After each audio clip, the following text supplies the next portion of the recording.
அனைவருக்கும் வணக்கம். Welcome to TNPSC TNUSRB preparation. இந்த வகுப்பில் பார்த்திங்க அப்படின்னா குரூப் 4 எக்ஸாமுக்கு தேவையான முக்கியமான ஒரு 2 நூல்களுடைய நூல் குறிப்பு, அதை ஃபுல் வினாக்களை பார்க்க போகிறோம். என்னென்னு பார்த்திங்க அப்படின்னா பகுதி இருந்து இலக்கியம் அப்படின்னு சொல்லக்கூடிய பகுதியிலிருந்து ஆல்ரெடி பார்த்திங்கன்னா நம்ம வந்து நாலடியார், நான்மணிக்கடிகை, இன்னா நாற்பது, இனியவை நாற்பது, திருக்குறள்லாம் பார்த்தோம். அந்த வகையில் பார்த்தீங்கன்னா இன்றைக்கி வந்து நம்ம வந்து திரிகடுகம், அடுத்து பார்த்திங்க அப்படின்னா ஆசார கோவை அப்படிங்கிற 2 நூலை பற்றி நம்ம டீட்டெயிலாக பார்க்க போகிறோம். ஓகேவா? வீடியோஸ்க்கு போனால் கடைசி வரைக்கும் பாருங்கள். அப்போ தான் நான் சொல்ல வரது உங்களுக்கு முழுமையாக வந்து சேரும். ஸோ முதல்ல பார்க்க போகிறது பார்த்திங்கன்னா திரிகடுகம். திரிகடுகம் அப்படிங்கிறது பார்த்திங்கன்னா ஒரு முக்கியமான நூல். இதுலேருந்து கொஸ்டின் கேட்க சான்சஸ் அதிகம் இருக்குது. அடுத்து பார்த்திங்கன்னா பார்க்கக்கூடிய ஆசார கோவை, இதுவுமே ரொம்ப முக்கியமான நூல் தான். ஸோ சிலபஸ் வைஸ் போகிறது வந்து பெட்டர் என்றைக்குமே. ஓகேவா? சிலபஸ் இருக்கிறத படிக்கணும். கவர்மெண்ட் எக்ஸாம் பொறுத்த வரைக்கும் பார்த்திங்க அப்படின்னா எதை படிக்கணும் அப்படிங்கிறத விட எதை படிக்கக்கூடாது அப்படிங்கிறதுல கண்டிப்பாக இருக்கணும். ஓகேவா? ஸோ வாங்க நம்ம டீட்டெயிலாக பார்க்கலாம். முதல்ல திரிகடுகத்துடைய ஆசிரியர் யாருன்னு பார்க்கணும். நல்லாதனார், ஒரு பயன் முடிஞ்சது. அடுத்து அதில் உள்ள பாடல்களின் எண்ணிக்கை எவ்வளவு? 100 பாடல்கள் இருக்கும், ப்ளஸ் 1 அப்படின்னா அது கடவுள் வாழ்த்து. ஸோ கடவுள் வாழ்த்துடன் சேர்த்துன்னு கேட்டால் 101, திரிகடுகத்தில் உள்ள பாடல்களின் எண்ணிக்கைன்னு கேட்டால் 100. இது முடிஞ்சது. அடுத்து பா வகை. ஸோ அந்த திரிகடுகம் அப்படிங்கிறது பார்த்திங்கன்னா வெண்பாவால் பாடப்பட்ட ஒரு பாடல். அடுத்து அந்த நல்லாதனார் அவரை பற்றிய ஒரு குறிப்பு. இவர் திருநெல்வேலி மாவட்டம் திருத்து என்னும் ஊரை சேர்ந்தவர். செரு அடுதோல் நல்லாதான் என பாயிரம் குறிப்பிடுவதால் இவர் போர் வீரராக இருந்திருக்கலாம் என கருதப்படுகிறது. செரு அடுதோல் நல்லாதன் அப்படின்னு சொல்லி கொடுத்துருக்காங்க. அந்த வார்த்தைக்கு என்ன அர்த்தம் தெரியல. ஸோ அப்படி குறிப்பிடுவதனால இவர் பார்த்திங்கன்னா ஒரு போர் வீரராக இருந்திருக்கலாம் அப்படின்னு சொல்கிறாங்க. ஓகேவா? ஸோ அப்போது ஆசிரியர் நல்லாதனார், பாடல்னு கேட்டால் 100, பா வகைன்னு கேட்டால் வெண்பா, அவர் ஆசிரியரோட ஊர் பெயர் கேட்டால் திருத்து, எந்த மாவட்டம்னு கேட்டால் திருநெல்வேலி. ஸோ அவர் ஒரு போர் வீரராக இருக்கலாம் அப்படின்னு சொல்லி கருதப்படுகிறது. முதல் டாபிக் முடிஞ்சது. வேகமாக பார்ப்போம். ஓகேவா? ஸோ உங்களுக்கு ரொம்ப கஷ்டமானலாம் இல்லை. ஓகே, லைட்டாக சின்னதாக இருக்குது. ஆசிரியர் கொடுத்துருக்காங்க நம்பர், பாடல் எண்ணிக்கை இவ்வளோ தான். ஸோ ஈஸியாக பார்த்துக்கலாம். அடுத்து அந்த திரிகடுகம் அப்படிங்கிறது எப்படி பேர் வந்தது, ஏன் அந்த திரிகடுகம் அப்படிங்கிற பேர் வந்திருக்குன்னு சொல்லி பேர் காரணம் பார்க்கலாம். சுக்கு, மிளகு, திப்பிலி ஆகிய 3ம் உடல் நோயை தீர்ப்பன. அதனை போன்று இந்நூலில் அமைந்துள்ள ஒவ்வொரு பாட்டிலும் உள்ள 3 கருத்துக்களும் உள்ளத்தின் நோயை தீர்க்கும். அதாவது சுக்கு, மிளகு, திப்பிலி பார்த்திங்கன்னா முக்கியமான ஒரு மூலிகை. இது பார்த்திங்க அப்படின்னா உடலில் உள்ள நோயை தீர்க்கும். அதே போல் திரிகடுகத்தில் உள்ள பாடல்கள் உள்ள 3 கருத்துக்கள் இருக்கு இல்லையா? ஒவ்வொரு பாடலையும் 3 கருத்து இருக்கும். அந்த 3 கருத்துக்களும் நம்மளுடைய உள்ளத்தின் நோயை தீர்க்கும் சொல்லி சொல்கிறாங்க. அதனால தான் பார்த்திங்கன்னா அந்த நூலுக்கு திரிகடுகம் அப்படிங்கிற பெயர் வந்தது. 3 அப்படின்னா 3, ஆங்கிலத்தில் 3ன்னு சொல்கிறாங்க இல்லையா? அது மாதிரி 3 அப்படின்னா 3. கடுகம் அப்படிங்கிற இந்த இதுக்கு பேர் பொருள் பார்த்திங்க அப்படின்னா காரமுள்ள பொருள். சுக்கு, மிளகு, திப்பிலி இந்த 3மே பார்த்திங்க அப்படின்னா காரமாக தான் இருக்கும். ஓகேவா? ஸோ அதான் கடுகம் அப்படிங்கிற பொருளில் கொடுத்துருக்குறாங்க திரிகடுகம். இப்போ பேர் காரணம் தெரிஞ்சுட்டா எல்லாத்துக்கும் முடிஞ்சுது. அடுத்து பொதுவான குறிப்புகள், திரிகடுகத்தை பற்றிய பொதுவான குறிப்புகள் கொடுத்துருக்காங்க. என்னெல்லாம் பார்க்கலாம். ஓகேவா? திரிகடுகம் சுக்கு, மிளகு, திப்பிலி என திவகார நிகண்டு கூறுகிறது. அந்த திரிகடுகத்துக்கு முக்கியமான பொருள் கேட்டால் சுக்கு, மிளகு, திப்பிலி தான் அப்படின்னு சொல்லி என்ன நூல் கூறுகிறதா? திவகார நிகண்டு கூறுகிறதா? அடுத்து இந்நூலின் கடவுள் வாழ்த்து திருமாலை பற்றி கூறுகிறது. அதாவது ஒரே ஒரு கடவுள் வாழ்த்து பாடல் இருக்குது திரிகடுகத்தில். அது யாரை பற்றி பாடுகிறதுனா திருமாலை பற்றி பாடுகிறது. அடுத்து இந்நூலின் ஒவ்வொரு பாடலிலும் இம்மூன்றும் அல்லது இம்மூவர் என்னும் சொல் வருகிறது. இதில் 100 பாடல் இருக்குது இல்லையா? அந்த 100 பாடல்களையும் பார்த்தீங்கன்னா இந்த 2 வார்த்தைகள் வரதான். என்னது? இம்மூன்றும், அடுத்து பார்த்தீங்கன்னா இம்மூவர். ஏதாவது ஒரு வார்த்தை எல்லா பாடலையும் இருக்குதான் அப்படின்னு சொல்லியிருக்காங்க. அப்போ இம்மூன்றும் இம்மூவர் அப்படிங்கிற வார்த்தை எல்லா பாடல்களையும் வருகிறது அப்படின்னு சொல்லி கொடுத்துருக்குறாங்க. அடுத்து மருந்தின் பெயரால் பெயர் பெற்ற நூல். திரிகடுகம் அப்படிங்கிறது பார்த்திங்கன்னா ஒரு மருந்து. அந்த மருந்தின் பெயரால் பெயர் பெற்ற நூல்னு கேட்டால் இந்த திரிகடுகம் நூல் தான். இந்நூலில் 66 பாடல்களில் நன்மை தருபவை எவை என்பது பற்றி கூறப்பட்டுள்ளது. ஒரு 66 பாடல் இருக்குது. அதில் எதெல்லாம் நன்மை தரும் அப்படிங்கிறத மென்ஷன் பண்ணியிருக்காங்களாம்.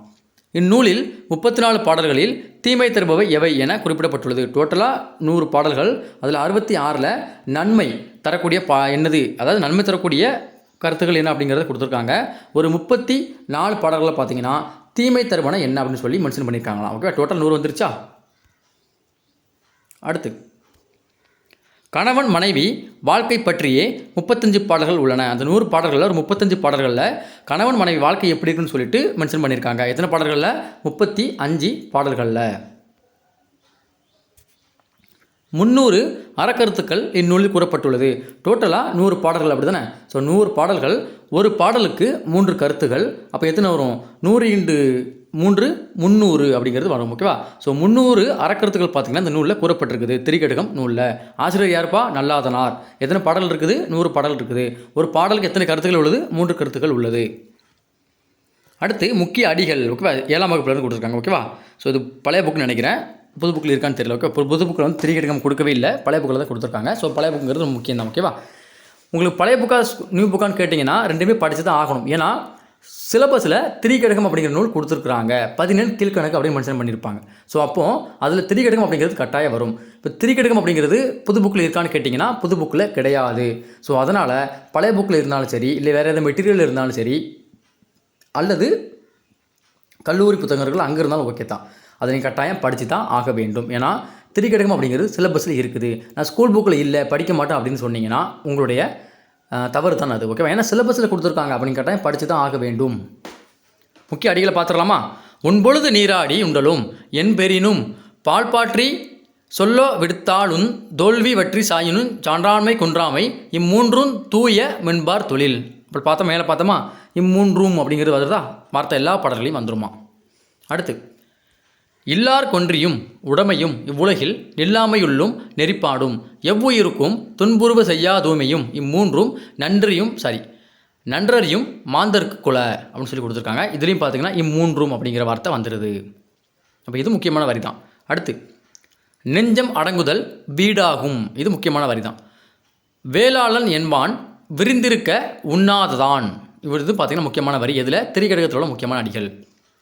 அடுத்து தாளாளன் என்பான் கடன்பட வாளாதான் நிறை நெஞ்சம் உடையானை நல்குரகு அஞ்சும் நட்பின் கொழுனனை பொய் வழங்கின் இல்லாகும் கொண்டான் குறிப்பறிவாள் பொண்டாட்டி அப்படின்னு கொடுத்துருக்காங்க. ஓகேவா? இதெல்லாம் பார்த்தீங்க அப்படின்னா திரிகடுகத்தில் உள்ள முக்கியமான பாடல் வரிகள். ஸோ கேட்க சான்சஸ் இருக்குது. கொஞ்சம் லைட்டாக மைண்டில் ஏற்றிட்டு போங்க. ஓகேவா? ஸோ இம்மூன்றும் அப்படிங்கிற வார்த்தைகள் எதுலையும் வந்துருச்சுன்னா கட்டாயம் எனது திரிகடுகம் அப்படிங்கிறத போட்டு வந்துருங்க. வேறு ஒன்றும் வேண்டாம், இதான் ஷார்ட்கட். அடுத்து ஸோ இதோட பார்த்திங்க அப்படின்னா திரிகடுகம் அப்படிங்கிறது முடிஞ்சிருச்சு. ஸோ திரிகடுகத்தை நம்ம வந்து டீட்டெயிலாக பார்த்துலாம், என்னென்ன பார்த்துருக்கோம் அப்படின்னு சொல்லிட்டு ஒரு ரீகால் விட்டுறலாமா? முதல்ல பார்த்தது பார்த்திங்க அப்படின்னா நூல் குறிப்பு, ஆசிரியர் குறிப்பு. ஸோ எத்தனை திரிகடுகத்துடைய ஆசிரியர் யார்? நல்லாதனார். எத்தனை பாடல்கள் உள்ளது? 100 பாடல்கள் உள்ளது. என்ன வகை பாவால் பாடப்பட்டது? வெண்பாவால் பாடப்பட்டது. அந்த இயற்றிய ஆசிரியரான நல்லாதனார் அவர் பிறந்த ஊர் எது? திருத்து. எந்த மாவட்டம்? திருநெல்வேலி. ஸோ இவரை பற்றி ஒரு வரி உள்ளது, முக்கியமான வரி. செரு அடுதோல் நல்லாதான் அப்படின்னு கொடுத்துருக்காங்க. ஸோ இந்த வரி என்ன கூறுகிறது? இவர் ஒரு போர் வீரராக இருந்திருக்கலாம் சொல்லி கருதப்படுகிறது. அவ்வளோதான். ஸோ பெயர் காரணம் சுக்கு மிளகு திப்பிலி. இந்த 3 பார்த்தீங்கன்னா உடல்நோயை தீர்ப்பது. அதே மாதிரி திரிகடுகத்தில் உள்ள ஒரு பாடல்களையும் 3 கருத்துக்கள் இருக்கும். அந்த 3 கருத்துக்களும் மனிதனுடைய உள்ளத்தில் உள்ள நோயை தீர்க்கக்கூடியது. அதனால் இது எனது திரிகடுகம் என பெயர் பெற்றது. அதில் திரி அப்படிங்கிறது பொருள் என்னன்னு பார்த்தீங்கன்னா 3, கடுகம் அப்படிங்கிறது பார்த்தீங்கன்னா காரமான பொருள் என்று பொருள். அடுத்து பொதுவான குறிப்புகள் பார்த்தோம். ஸோ திரிகடுகம்னா சொக்கு மிளகு திப்பிலின்னு சொல்லக்கூடிய நூல் எதுன்னு கேட்டால் எனது திவகார நிகண்டு. அடுத்து நூலின் கடல் வாழ்த்து யாரை பற்றி பாடுகிறது? திருமாலை பற்றி கூறுகிறது. அடுத்து என்ன சொல்லலாம்? இம்மூவர் என்னும் சொல் வருகிறது. அதாவது இம்மூன்றும் அல்லது இம்மூவர் அப்படிங்கிற சொல் எல்லா பாடல்களையும் இடம்பெற்றிருக்கும் சொல்லியிருக்காங்க. மருதின் பெயரால் பெயரப்பட்ட நூல் சொல்லியிருக்காங்க. 66 பாடல்கள் பார்த்தீங்கன்னா நன்மைகளை கூறுகிறது. 34 பாடல்கள் தீமைகளை கூறுகிறது. 35 பாடல்கள் பார்த்தீங்கன்னா கணவன் மனைவி வாழ்க்கையை கூறுகிறது. டோட்டலாக இதில் 300 கருத்துக்கள் உள்ளது. பாடலுக்கு 3 கருத்துக்கள், 100 பாடல் வீதம் 300 கருத்துக்கள் உள்ளது. முக்கியமான அடிகளும் பார்த்தாச்சு. ஓகேவா? ஸோ திரிகடுகம் அப்படிங்கிறது டீட்டெயிலாக முடிஞ்சது. இதுலேருந்து கொஸ்டின் தான் கேட்பாங்க. இதை விட்டு தவிர்த்து வெளியே கேட்கணும்னா வேறு கொஸ்டினே கிடையாது. ஓகேவா? மேக்ஸிமம் கேட்டால் இந்த இருக்குல்லையே ஆசிரியர் அல்லது பாடல் அல்லது அவரை பற்றிய ஆசிரியர் பற்றிய குறிப்புகள் கேட்பாங்க. அதை விட்டால் பெயர் காரணத்தில் வரக்கூடிய பொருள் கேட்பாங்க. அதை விட்டால் பொதுவான குறிப்புகள் இருக்கக்கூடிய ஒரு சில டீட்டெயில் இருக்கு இல்லையா, இதை கேட்பாங்க. வேறு எதுவுமே கேட்க மாட்டாங்க. ஓகேவா? அடுத்து என்னது? ஆசார கோவை. இதை நம்ம டீட்டெயிலாக பார்க்க போகிறோம். ஓகேவா? இது ரொம்ப சின்ன பகுதி தான், சின்ன நூல் தான், ஈஸியாக டக்குன்னு முடிஞ்சிடும். ஓகேவா? மேக்ஸிமம் எல்லா வீடியோவுமே 10 நிமிஷம் தான் வரும், ரொம்பலாம் வராது. ஓகேவா? மேக்ஸிமம் போனால் 15 நிமிஷம் அல்லது 20 நிமிஷம் போகும். ஓகேவா? பாரதியார், பாரதாசன் இவங்களை பற்றி நிறைய டீட்டெயில் இருக்கனால அந்த 2 வீடியோ மட்டும் பார்த்தீங்கன்னா கிட்டத்தட்ட 20-25 நிமிஷம் தாண்டி போயிருக்கும். ஓகேவா? ஸோ ஆசார கோவை தான் பார்க்க போகிறோம். முதல்ல ஆசாரக்கோவையின் ஆசிரியர் பார்க்கணும். ஆசிரியர் யாருன்னா பெருவாயின் முள்ளியார். இவர் தான் பார்த்தீங்கன்னா ஆசாரக்கோவை அப்படிங்கிற நூலை எழுதியிருப்பார். இதில் எத்தனை பாடல்கள் இருக்கும்? அதே மார்க்கில் திரிகடுகத்தை போல் 100 பாடல்கள் தான் பார்த்தீங்கன்னா இதுலேயும் உள்ளது. ஸோ இப்போ திரிகடுகம் 100 பாடல்கள் கொண்டது. ஆசாரக்கோவையும் 100 பாடல்கள் தான் கொண்டது. இதில் கடவுள் வாழ்த்து கிடையாதுன்னு நினைக்கிறேன், ஒன்றுமே கொடுக்கல. ஓகேவா? அடுத்து பாவகை. பல்வேறு வெண்பா வகைகள். ஸோ வெண்பால் நிறைய இருக்கும். ஓகேவா? நாலடி சீரி வெண்பா, சீரி ஈட்டு சீரி வெண்பான்னு வெண்பாகள் நிறைய இருக்கும். ஸோ வெண்பாலை மட்டும் பாடலை, பல்வேறு வகையில் வெண்பாலை இந்த பாடியிருக்காங்க. இந்த பாடலை யார் பாடியிருக்கா? பெருவாயின் முள்ளியார். அடுத்து ஒழுக்க நெறிகளை பற்றியும் நாள்தோறும் செய்ய வேண்டிய கடமைகளை பற்றியும் குறிப்பிடுகிறது. ஒழுக்க நெறினானது ஒரு மனிதன் இப்படி இந்த இதெல்லாம் செய்யக்கூடாது, இதெல்லாம் செய்யணும்னு சொல்லிட்டு ஒழுக்கமாக இருக்கக்கூடிய ஒரு நெறிகளையும், அடுத்து பார்த்தீங்கன்னா நாள்தோறும் செய்ய வேண்டிய கடமைகளை, மனிதன் இருந்தால் அவன் நாள்தோறும் ஒரு சில கடமைகளை செய்யணும், அந்த கடமைகளை பற்றி கூறக்கூடியது தான் இந்த ஆசார கோவை அப்படிங்கிற நூல். ஸோ நூல் குறிப்பு அப்படிங்கிறது முடிஞ்சிருச்சு. அடுத்து பெயர் காரணம், ஆசார கோவைன்னு ஏன் பேர் வந்தது அப்படிங்கிறத பார்க்க போகிறோம். கொள்ளத்தக்க ஆசாரம் என்றும் தள்ளத்தக்க ஆசாரம் என்றும் இரு நோக்கில் ஆசிரியர் அருளியுள்ளார். இப்போ 2 விதமாக அந்த பாடல் பாடியிருக்கார். யார்? பெருவாயின் முள்ளியார். கொள்ளத்தக்க ஆசாரம், தள்ளத்தக்க ஆசாரம். அதாவது ஆசாரம் அப்படின்னா என்னது? சுத்தமாக இருக்கணும், அதாவது இதெல்லாம் செய்யணும், இதெல்லாம் செய்யக்கூடாதுன்னு சொல்லியிருப்பாங்க. அதில் கொள்ளத்தக்கன்னா ஒன்றும் இல்லை, நம்ம செய்ய வேண்டியவை, நம்ம எடுத்துக்கொள்ள வேண்டியவை. தள்ளத்தக்கனா தூர தள்ளி வச்சிருந்தோம், அதாவது செய்யக்கூடாதவை ஆசாரம் 2ஆக பிடிச்சு எழுதியிருக்கார். யார்? பெருவாயின் முள்ளியார். நீராடல், ஆடல், அணிதல், உணவு முறைமை, உண்ணும் திசை போன்றவை கொள்ளத்தக்க ஆசாரங்கள். பாருங்கள் என்னெல்லாம் பாருங்கள். நீராடல் என்னது? குளிக்கிறது. அடுத்து என்னது? ஆடல் அணிதல் என்னது? ஆடை உடை அணிதல். அடுத்து உணவு முறைமை என்னது? சாப்பிடக்கூடிய முறை, நம்ம உண்ணக்கூடிய உணவு வகைகள். அதில் அடுத்து உண்ணும் திசைன்னு என்னது? எந்த திசையை பார்த்து உட்காரணும், அந்த மாதிரிலாம் இருக்குது, நிறைய இருக்குது. ஓகேவா? ஸோ அதெல்லாம் பார்த்திங்க அப்படின்னா கொள்ளத்தக்க ஆசாரங்கள், அதாவது நம்ம செய்ய வேண்டியவை. தள்ளத்தக்க ஆசாரங்கள்னு ஒன்று கொடுத்துருக்காங்க. என்னெல்லாம் சொல்ல பாருங்கள். எச்சிலுடன் செய்ய தகாதவை, நின்று கிடந்த உண்ணாமை ஆகியவை தள்ளத்தக்க ஆசாரங்கள். எச்சிலுடன் செய்த தகாதவைன்னு எனக்கு சரியா என்னன்னு தெரியல. அதே மாதிரில நின்று கிடந்தது உண்ணாமைன்னு என்னது? இருந்த உயிரினங்கள் எனக்கு தெரியல, சரியாக தெரியல. ஓகேவா? இதெல்லாம் பார்த்திங்க அப்படின்னா தள்ளத்தக்க ஆசாரங்கள்னு பெருவாயின் முள்ளியார் பிரித்து வச்சிருக்காரு. ஸோ பெயர்காரன் எதுக்கு வந்திருக்குது? இருக்கக்கூடிய முறையை வந்து பார்த்திங்கன்னா இந்த ஆசாரக்கோவை கூறுகிறது. அதனால் பார்த்திங்க அப்படின்னா என்னது? இதுக்கு ஆசாரக்கோவைன்னு சொல்லி பெயர் காரணம் வந்திருக்குது. அடுத்து பொதுவான குறிப்புகள். இந்த ஆசாரம்னு இருக்கு இல்லையா, அதுக்கு பொருள் கொடுத்துருக்காங்க. ஒழுக்கம் அப்படின்னு கொடுத்துருக்காங்க, அல்லது ரைட்டு ஒழுக்கம்னு கொடுத்துருக்காங்க. ஆசார கோவையில் ஆசாரம் அப்படிங்கிறது பார்த்திங்கன்னா ஒழுக்கம். கோவை அப்படிங்கிறதுக்கு என்ன பொருள் கொடுத்துருக்காங்கன்னா தொகுப்பு. அப்போது நல்ல ஒழுக்கங்களின் தொகுப்பு என்று அழைக்கப்படுவது தான் ஆசார கோவை. நம்ம புக்கில் அப்படி தான் கொடுத்துருப்பாங்க. ஓகேவா? ஆனால் உண்மையான பொருள் பார்த்திங்கன்னா ஆசாரத்துக்கு உண்மையான பொருள் ஒழுக்கம். அந்த ஒழுக்கமும் கோவை அப்படிங்கிறது பார்த்திங்கன்னா தொகுப்பு. ஸோ ஒழுக்கங்களின் தொகுப்பு என்று அழைக்கப்படுவது தான் இது ஆசார கோவை. அடுத்து வட நூல்களான சுகர சுமிதி, போதாயன தர்மசூத்திரம் போன்ற நூல்களின் சாரமே இந்த நூல். அதாவது அதிலிருந்து தொகுக்கப்பட்டது தான் இந்த ஆசாரக்கோவை. என்ன நூல்களாம்? வடநூல்களான சுகர ஸ்மிருதி, அடுத்து பார்த்தீங்கன்னா போதாயான தர்ம சூத்திரம் அப்படிங்கிற 2 நூல் இருக்குது. இந்த 2 நூல்லேருந்து தொகுத்து எடுக்கப்பட்டது தான் பார்த்தீங்கன்னா இந்த ஆசாரக்கோவை. அப்போ முக்கியமான கொஸ்டின் மறந்துடக்கூடாது. இப்படியே கேட்பாங்க கொஸ்டின். ஓகேவா? வடநூல்களான சுகர ஸ்மிருதி, போதாயான தர்மசூத்திரம் என்ற நூல்களில் இருந்து தொகுத்தெடுக்கப்பட்ட நூல் எது? ஆசாரக்கோவை. ஆசிரியர் யார்? பெருவாயின் முள்ளியார். பாடல்கள் எண்ணிக்கை எத்தனை? 100. என்ன பாவால் பாடப்பட்டது? பல வகை வெண்பாக்களால் பாடப்பட்டது. அவ்வளோதான். ஒழுக்கங்களை அடுக்கி கூறுகிறது. அதாவது மனிதன் செய்யக்கூடிய மற்றும் செய்யக்கூடாத ஒழுக்கங்களை பார்த்தீங்கன்னா அடுக்கி கூறுகிறது அப்படின்னு சொல்லியிருக்காங்க. பல வெண்பாக்களால் கலந்து பாடப்பட்ட நூல் இது. வெண்பாக்களே நிறைய வகை இருக்குது. அப்படி எல்லா வகையும் கலந்து பாடப்பட்ட ஒரு பாடல் கேட்டிங்கன்னா இந்த ஆசாரக்கோவை தான் பெருவாயின் முள்ளியாரால் பாடப்பட்டது. கயத்தார் பெருவாயின் முள்ளியார் என அழைக்கப்படுவார். அதாவது கயத்தார்னு சொல்லுங்கள். கயத்தாருங்கிறது பார்த்தீங்கன்னா திருநெல்வேலி மாவட்டத்தில் கூடிய ஒரு ஊர், அப்படி தான் நல்லா தெரிஞ்சிருக்கும். ஓகேவா? தூத்துக்குடி, திருநெல்வேலியில் தூத்துக்குடி. ஓகேவா? திருநெல்வேலி தாண்டவும் இருக்குது. ஸோ கயத்தாருடைய பிறந்ததான் பெருவாயின் முள்ளியார் நினைக்கிறேன். அதனால் பார்த்தீங்கன்னா ஒரு அந்த ஊர் பேரோடு சேர்த்து சொல்கிறாங்க. கயத்தார் பெருவாயின் முள்ளியார் என அழைக்கப்படுகிறார். அடுத்து இந்நூலின் கடவுள் வாழ்த்து சிவபெருமானை பற்றியது. எங்கள் கடவுள் வாழ்த்து கொடுக்கல, அப்போ சரியாக தெரியல. ஓகேவா? கடவுள் வாழ்த்து ஒரு பாடல் இருக்குன்னு நினைக்கிறேன். சிவனை பற்றி பாடியிருக்கு. இது ஆசாரக்கோவையில் உள்ள கடவுள் வாழ்த்து பாடல். அடுத்து இதோடு பார்த்தீங்கன்னா பொதுவான குறிப்புகள் முடிஞ்சது. எதை பற்றியது? ஆசாரக்கோவை பற்றியது. அடுத்து அதில் உள்ள முக்கியமான மேற்கோள் நூல்கள், வரிகள் ஆசாரக்கோவையில் உள்ளது. என்னெல்லாம் பார்க்கலாமா? விருந்தினர் மூத்தோர் பசுசிறை பிள்ளை, இது பார்த்திங்கன்னா முக்கியமான வரி. இவருக்கு ஊன் கொடுத்ததால் உண்ணாரே என்றும் ஒழுக்கம் பிழையாதவர், இதுவே அந்த முக்கியமான வரிகள் தான். பகல் தெற்கு நோக்கார் ராவடக்கு நோக்கார், பகற்பொய்யார் தீயினுள் நீர், உமிழ்வும் உயர்ந்துளி ஏறலும் பாக்கும், வகையில் உரையும் வளர்ச்சியும் ஐந்தும் புனரார் பெரியார் அகத்து. இந்த முக்கியமான வரிகள் பார்த்தீங்கன்னா இது வந்து எதில் உள்ளது? ஆசாரக்கோவையில் உள்ளது. லைட்டில் மைண்ட் ஏற்றிக்கும், ரொம்ப ஏற்ற வேண்டாம். ஓகேவா? ஸோ இதனால் ஜஸ்ட் ஞாபகம் வச்சுக்கோங்க, வேறு ஒன்றும் இல்லை. ஓகேவா? ஸோ இதோட பார்த்திங்க அப்படின்னா ஆசாரக்கோவை பற்றி முக்கியமான செய்திகள் முடிஞ்சுது. ஒரு ரீகால் பண்ணிடலாமா? ஸோ முதல்ல ஆசாரக்கோவையினுடைய ஆசிரியர் யார்? பெருவாயின் முள்ளியார். எத்தனை பாடல்களை கொண்டது? 100 பாடல்களை கொண்டது. என்ன வகை பாவால் பாடப்பட்டதுன்னா பல்வேறு வெண்பாக்களை கொண்டு பாடப்பட்டது. இது வந்து பார்த்தீங்கன்னா ஒழுக்க நெறி பற்றி பாடக்கூடிய முக்கியமான நூல். அதாவது பெயர் காரணம் பார்க்கலாமா? பெயர் காரணம் வந்து பார்த்தீங்கன்னா, நம்ம எடுத்துக்கொண்டே ஆசாரத்தை பற்றியும், எடுத்துக்கொள்ளக்கூடாத ஆசாரத்தை பற்றியும் பார்த்தீங்கன்னா, ஆசிரியர் 2ஆ பிரித்து எடுத்திருக்காரு. அதில் நீராடல், ஆடல் அணிதல், உணவு முறைமை, உண்ணும் திசை இதெல்லாம் பார்த்தீங்கன்னா கொள்ளத்தக்க ஆசாரங்கள். எச்சிலுடன் செய்யத்தகாதவை, நின்று கிடந்த உண்ணாமை இது பார்த்தீங்க அப்படின்னா தள்ளத்தக்க ஆசாரம் சொல்லி ஆசிரியர் பிரித்து வச்சிருக்காரு.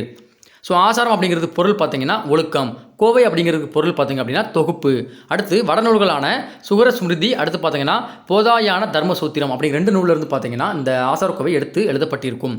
அடுத்து ஒழுக்கங்களை அடுக்கி கூறுகிறது. பல வெண்பாக்களால் பாடப்பட்டது. அவரை வந்து பார்த்தீங்கன்னா அதாவது பெருவாயின் முள்ளியார கயத்தார் பெருவாயின் முள்ளீர்னு பெருமையோடு அழைக்கிறாங்க. இந்நூல் கடவுள் வாழ்த்து பார்த்தீங்கன்னா சிவபெருமானை பற்றி பாடுகிறது. இதுதான் பார்த்தீங்க அப்படின்னா ஆசாரக்கோவை பற்றிய முக்கியமான கேள்விகள். இதில் தான் கேட்பாங்க. இதுக்கான டெஸ்ட் உங்களுக்கு ஃப்ரீயாகவே கொடுத்துறேன். நம்ம சேனல் மட்டும் மறக்காம சப்ஸ்கிரைப் பண்ணிக்கோங்க. இந்த பிடிஎஃப் பார்த்தீங்கன்னா நம்ம டெலிகிராம் சேனலில் கொடுக்குறேன், ஜாயின் பண்ணிக்கோங்க. உங்களுக்கு கரண்ட் அஃபேர்ஸ் கொடுக்குறேன், ஃப்ரீ டெஸ்ட் கொடுக்குறேன். எல்லாருமே பயன்படுத்திக்கோங்க. நிறைய பேர் பயன்படுத்த மாட்டேங்க. ஓகேவா? 10,000 20,000 30,000 50,000 1 லட்ச ரூபா கட்டி அகாடமியில் படிப்பீங்க. அவங்களும் இதை சொல்லி தருவாங்க, நானும் இதை சொல்லிக் கொடுக்குறேன். அவங்க தான் டெஸ்ட் கொடுப்பாங்க, நானும் டெஸ்ட் கொடுக்குறேன். என்ன அவங்க கையில் மெட்டீரியலாக கொடுப்பாங்க, நான் உங்களுக்கு பிடிஎஃபாக கொடுக்குறேன். 2 தான் வித்தியாசம். ஓகேவா? ஆனால் நீங்கள் படிக்க போகிறது என்னவோ உங்களோட மனசு மூலமாக தான். கையில் வச்சு புக் வச்சு படித்தாலும் ஓகே தான், கையில் மொபைல் வச்சு படித்தாலும் ஓகே தான். ஓகேவா? மொபைல் படித்தா கண்ணு கெட்டு போகும்பாங்க. ஸோ மற்ற டைம்லாம் கண்ணு கெட்டு போகாதா, படிக்கும்போது தான் கண்ணு கெட்டு போகுமா? ஓகேவா? ஸோ படிங்க, டெஸ்ட் அட்டன் பண்ணுங்கள். என் நோட்ஸை படிக்கலாம் கூட பரவாயில்ல, டெஸ்ட் அட்டன் பண்ணுங்கள். குரூப் 4 ஸ்டூடெண்ட்ஸ் நிறைய டெஸ்ட் போட்டு பாருங்கள். நீங்கள் வேணால் யூடியூப்பில் சர்ச் பண்ணி பாருங்கள். இதுக்கு முன்னாடி வேலைக்கு போனவங்க போயிருப்பாங்க இல்லையா, குரூப் 4 குரூப் 2 போயிருப்பாங்க இல்லையா. ஸோ அவங்க இன்டர்வியூ எது இருந்தால் பாருங்கள். அவங்க மேக்ஸிமம் சொல்கிறது பாருங்கள். நான் ரொம்ப டெஸ்ட் போட்டு பார்த்தேன், நான் அடிக்கடி டெஸ்ட் போட்டு பார்ப்பேன், நான் 200 டெஸ்ட் போட்டேன், 300 டெஸ்ட் போட்டேன்னு சொல்லுவாங்க. ஸோ என்ன தான் இருக்கட்டும். ஓகேவா? ஸோ ஒரு பயிற்சி பண்ணுறீங்க, அந்த பயிற்சி வந்து பார்த்தீங்கன்னா கரெக்டாக இருக்கான்னு பார்க்கறதுக்கு பார்த்தீங்கன்னா சோதனை தான் முறை. அப்படி தான், அதே மாதிரி தான் நீங்கள் என்ன தான் படிச்சிருந்தாலும் அதை சோதித்து பார்க்குற ஒரு முறைன்னா பார்த்தீங்கன்னா டெஸ்ட் தான். ஸோ நீங்கள் டெஸ்ட்டு போட்டு பார்க்க தான் உங்களுக்கு என்னது இந்த குரூப் 4 எக்ஸாம் கிளியர் பண்ணுற ஒரு ஐடியா வரும். ஓகேவா? நீங்கள் என்ன தான் முக்கி சிலபஸ் கம்பல் பண்ணி அங்கே வரைக்கும் இப்போ என்ன சொல்ல அட்டை டு அட்டை 6ஆப்லேருந்து 12 வரைக்கும் மனப்பாடம் பண்ணி வச்சுருந்தாலும் டெஸ்ட் போட்டு பார்த்தா மட்டும்தான் உங்களால் வெற்றி பெற முடியும். ஓகேவா? நல்லா புரிஞ்சுக்கணும். ஏன்னா நீங்கள் டெஸ்ட் போட்டு பார்க்க வரைக்கும் உங்களுக்கு குழப்பாது. நீ என்றைக்கு படித்து டெஸ்ட் போடுறியோ அதில் 4 ஆப்ஷன் இருக்கும். 4 ஆப்ஷன் நீ படிச்சிருப்ப, 4 ஆப்ஷனும் குழப்பம். ஓகேவா? இதுதான் டெஸ்ட்டுடைய ஒரு மாயாஜாலம். ஸோ அப்போ டெஸ்ட் நல்லா போட்டு பாருங்கள். அதுக்கு உங்களுக்கு ஃப்ரீயாகவும் டெஸ்ட் கொடுக்குறேன். அமௌண்ட் பே பண்ணாலும் நீங்கள் டெஸ்ட் வாங்கிக்கலாம். ஓகேவா? எல்லாமே போயிட்டுருக்கு. நம்ம இன்ஸ்டா பார்த்தாலே தெரியும், அல்லது டெலிகிராம் சேனல் பார்த்தாலே தெரியும். ஸோ ஜாயின் பண்ணி டெஸ்ட் எழுதி பாருங்கள். ஓகேவா? ஃப்ரீ டெஸ்ட் மேக்ஸிமம் அட்டன் பண்ணி பாருங்கள். நான் ஃப்ரீயாக தான் கொடுக்குறேன், ஆன்லைன் டெஸ்ட் தான் கொடுக்குறேன். லிங்க் கொடுக்குறேன். லிங்க் பார்த்து நீங்கள் என்னது மேக்ஸிமம் எழுதி போட்டு பார்த்துக்கிட்டே ஒன்றும் பிரச்சனை இல்லை. ஃபஸ்ட்டு போட்டு பாரு, 10 மார்க் வருதா, அடுத்து படிச்சுட்டு போட்டு பாரு, 20 மார்க் எடுக்க ட்ரை பண்ணு. ஓகேவா? நன்றி, வணக்கம். நம்ம சேனலை மறக்காம சப்ஸ்கிரைப் பண்ணிக்கோங்க. அடுத்த வீடியோவில் சந்திக்கலாம்.